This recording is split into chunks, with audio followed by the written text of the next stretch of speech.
Selamat pagi anak-anak semuanya, bertemu lagi dengan Bu Stevi untuk pendidikan agama Katolik dan Budi Pekerti kelas 2. Kali ini kita telah memasuki materi yang baru tentang Kain dan Habel. Sebelum kita mulai, marilah kita berdoa terlebih dahulu. Kita ambil sikap doa yang sempurna. Dalam nama Bapa dan Putra dan Roh Kudus, amin. Selamat pagi ya Tuhan, kami sungguh bersyukur dan berterima kasih karena Engkau telah hadir bersama dengan kami.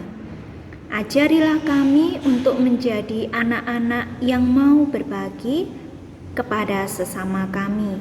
Ajarilah kami untuk memiliki hati yang ikhlas. Engkaulah Tuhan kami, kini dan sepanjang masa. Amin.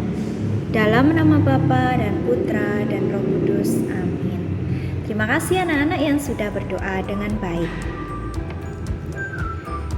Seorang yang beriman artinya seorang yang percaya kepada Tuhan, hendaknya dia itu bisa berbagi kepada sesama dan juga bisa berbagi kepada Tuhan sendiri.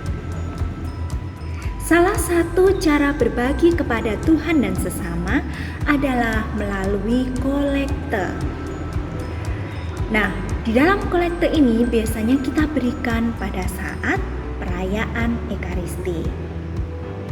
Kolekte ini adalah persembahan untuk Tuhan dan sesama yang miskin. Kolekte hendaknya kita berikan dengan menyisihkan dari uang jajan.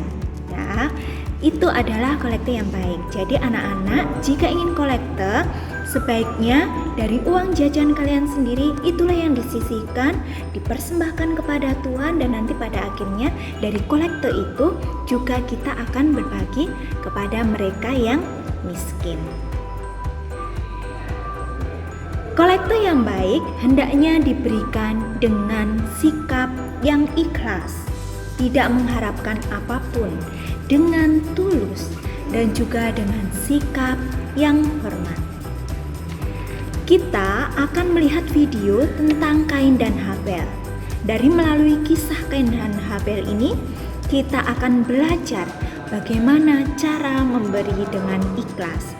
Mari kita saksikan kisah Kain dan Habel.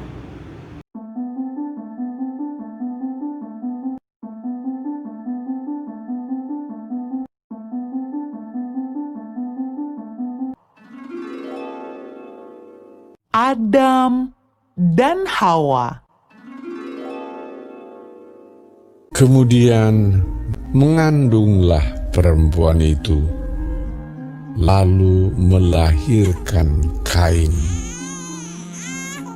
Maka kata perempuan itu, "Aku telah mendapat seorang anak laki-laki dengan pertolongan Tuhan."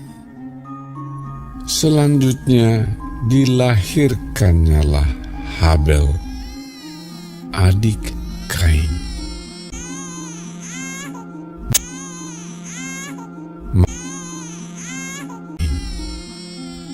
Dan Habel menjadi gembala kambing domba, Kain menjadi petani. Setelah beberapa waktu lamanya, maka Kain mempersembahkan sebagian dari hasil tanah itu kepada Tuhan sebagai korban persembahan.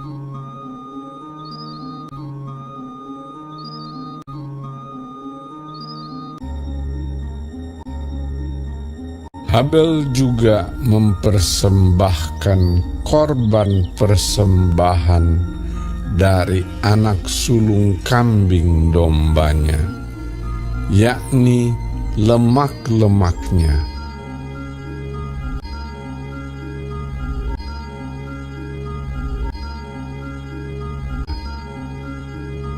Maka Tuhan mengindahkan Habel dan korban persembahannya itu.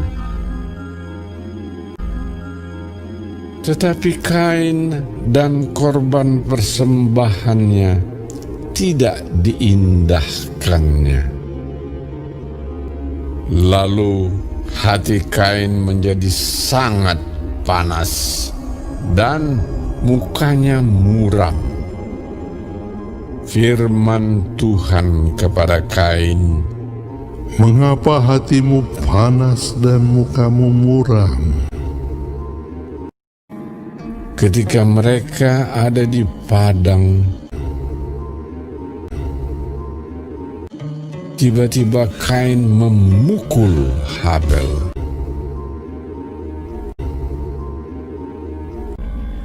"Di mana Habel, adikmu itu? Apakah yang telah kau perbuat ini? Maka sekarang engkau menjadi seorang pelarian dan pengembara di bumi."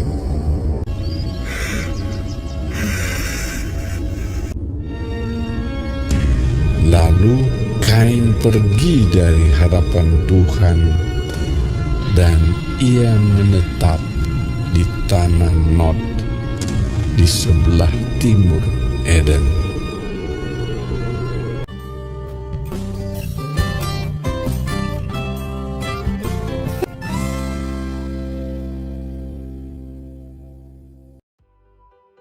Ya, anak-anak sudah melihat ya kisahnya tentang Kain dan Habel. Dari kisah tadi kita tahu ternyata Kain dan Habel memiliki pekerjaan yang berbeda. Kain seorang kakak, dia bekerja sebagai seorang petani. Karena dia seorang petani, Kain ini mempersembahkan hasil panennya. Namun dia mempersembahkan dari hasil panen yang tidak baik. Dia mempersembahkan tidak ikhlas, jadi hanya sisa-sisa yang buruk. Berbeda dengan Habel, dia seorang pengembala, menjaga domba. Dia juga mempersembahkan persembahan kepada Tuhan dari yang terbaik, domba yang paling tambun. Persembahan Habel ini dilakukan dengan ikhlas hati. Itulah perbedaan keduanya, baik Kain maupun Habel. Jadi Kain mempersembahkan dari hasil panen namun tidak dengan ikhlas, sedangkan Habel mempersembahkan domba tapi dengan tulus dan ikhlas.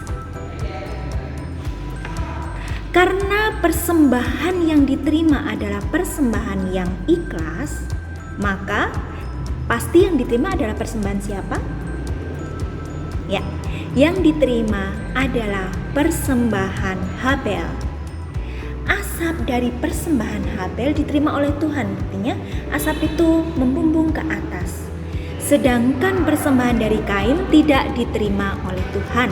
Kain yang iri, dia membunuh Habel adiknya.